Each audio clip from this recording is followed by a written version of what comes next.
Hello, I'm Lottie. Hello, I'm Black Beauty. Hello, I'm Kate. This is the review of the Nikon D750. I wanna take you on a ride.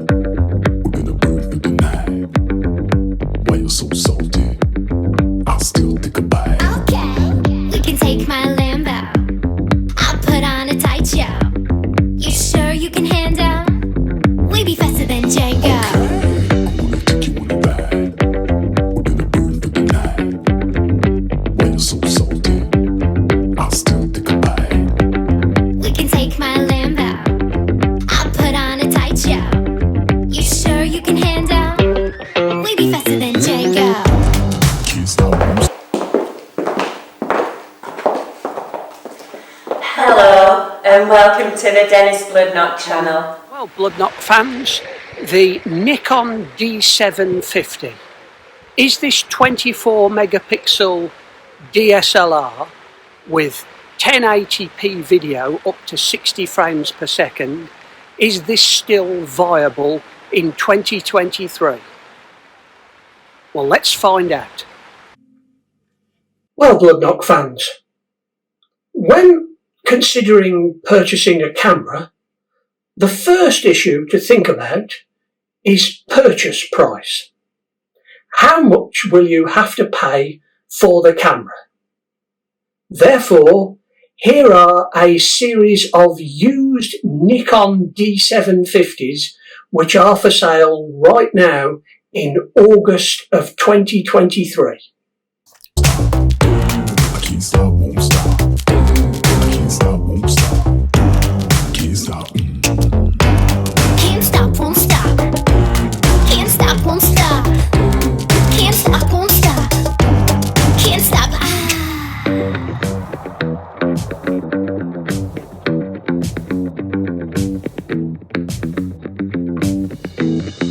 Okay. I wanna take you on a ride.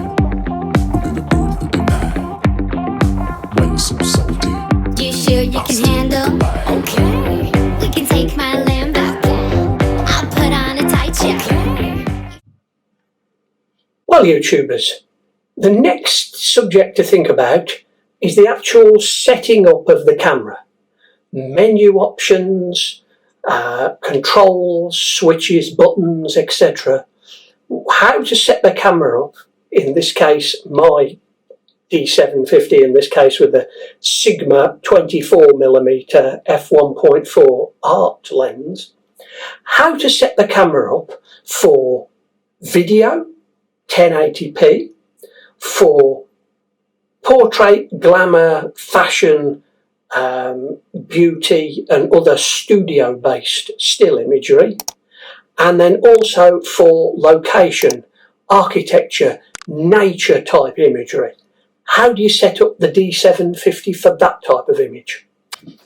Well, YouTubers, to set up the Nikon D750, firstly for video, the first thing that I do is I switch the LV or live view switch over to the video option. Then in the menu I move down and go to the movie shooting menu.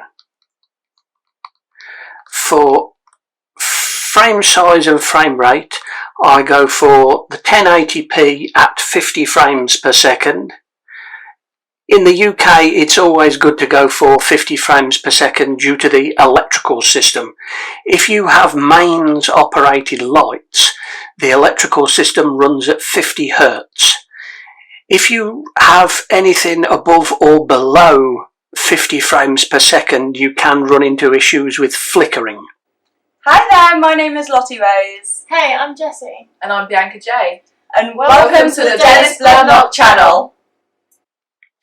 Now for the movie quality, I always go for high quality. Then, although the 1080p video quality is very good, the video autofocus is mediocre at best. So I always go for manual focus on the lens, but I keep the VR or the vibration reduction on, and I go for this as normal. With regard to focusing for video, I alter this switch here and move to manual focus. Now, for the actual menu, I go for, if you press the ISO button in the bottom left here, I go for an ISO using this back dial. Go for an ISO, as I am using the 24 to 120mm f4 lens, I'm going to go for an ISO of 2000. I am going to go for a shutter speed of 1/50th of a second, and I am going to bring the aperture all the way down to f4. So there we are, the settings that I use for creating video. Okay, the final setting for video was regards the colour settings. So if we move down to the video shooting menu, the movie shooting menu, and we go for picture control, we have a list of options with regard to colour. Now, if you are not into the idea of editing the colour and so on, and colour accuracy and colour editing, then I would say go for the standard or neutral option. But there is the flat option, which is my choice for picture control, for colour control. And then this allows you to do the actual post-processing, the post-processing of the colour yourself. So this is what I am going for the present moment for video. Anyway, YouTubers, here we are shooting 1080p in the flat profile at 50 frames per second and 1/50th of a second shutter speed. As I say, we are using the flat profile, so the colour is slightly muted. But as we work our way through this part of the video, you will suddenly see the colour change slightly, because that is the post-processing that I have done in this part of the video. Now, when setting up the camera for beauty, fashion, glamour, portrait and studio related work, once again I use manual on the settings. Now, with regard to autofocus for still photography, be it studio or location stills, I go for the autofocus option on the lens and the autofocus option on the camera. Now, as for settings in the menu, okay, first things first, we switch the LV, the live view button, the live view switch, to photography as opposed to video. We then, as mentioned, we go for manual, and then for settings for photography, I switch from the movie shooting to the photography photo shooting menu. I go for 14-bit raw images, and then for the settings I go for a 200th of a second. I shoot f8, and under usual studio settings I go for an ISO of 200.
If I am going to shoot outdoors for nature or architecture related imagery, I switch the dial to aperture control. On the menu I go for an ISO of 100.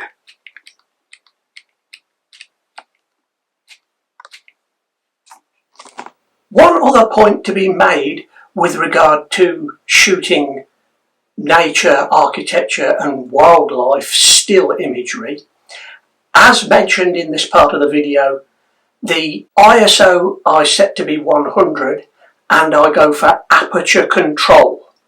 I also set the aperture on the lens to be the widest possible. So therefore, in the particular lens concerned, that is f4, so I go for f4 in that case.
Anyway, Bloodnok fans and YouTubers in general, I think that the Nikon D750 as a second-hand purchase is still quite a compelling package. The camera shoots great colours both in video and in stills. The autofocus for still images is still competitive, and of course, if you can get around using autofocus for video and use manual focus, then the 1080p video that it does create is quite something. Anyway, many thanks for watching. Please like and subscribe and hit the bell button. Many thanks for watching, both YouTubers and Bloodnok fans, and Dennis Bloodnok will return in the next video. Thank you.